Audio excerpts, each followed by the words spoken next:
เรื่องราวของสะพานรถไฟที่ชื่อว่าก๊กเท็กตำนานสถาปัตยกรรมเหล็กที่มีอายุมากกว่า 126 ปี วันนี้ถูกพูดถึงอีกครั้งเพราะสะพานแห่งนี้กำลังกลายเป็นเพียงซากประวัติศาสตร์หลังถูกทำลายเสียหายจากความขัดแย้งและสงครามในเมียนมาค่ะสะพานก๊กเท็กที่เรากำลังพูดถึงอยู่นี้นะคะก็ตั้งอยู่ในเขตพื้นที่รัฐฉานประเทศเมียนมาเคยเป็นสัญลักษณ์ของความยิ่งใหญ่ทางวิศวกรรมสร้างขึ้นเมื่อปีคศ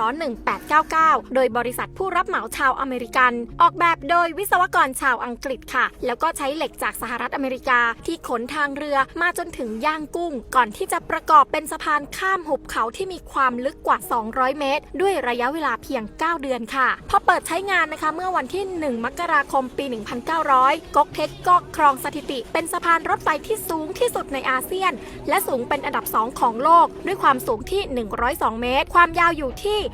689เมตรโดยณวันนั้นใช้งบประมาณสร้างถึง 111,200 ปอนด์เลยทีเดียวค่ะ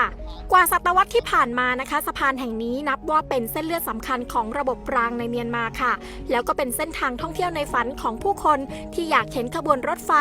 แล่นผ่านสะพานเหล็กกลางหุบเขาแต่ว่าวันนี้น่าเสียดายนะคะที่ความงามทางวิศวกรรมที่เคยตั้งตระหง่านท้าทายลมแดดและฝนมามากกว่า100ปี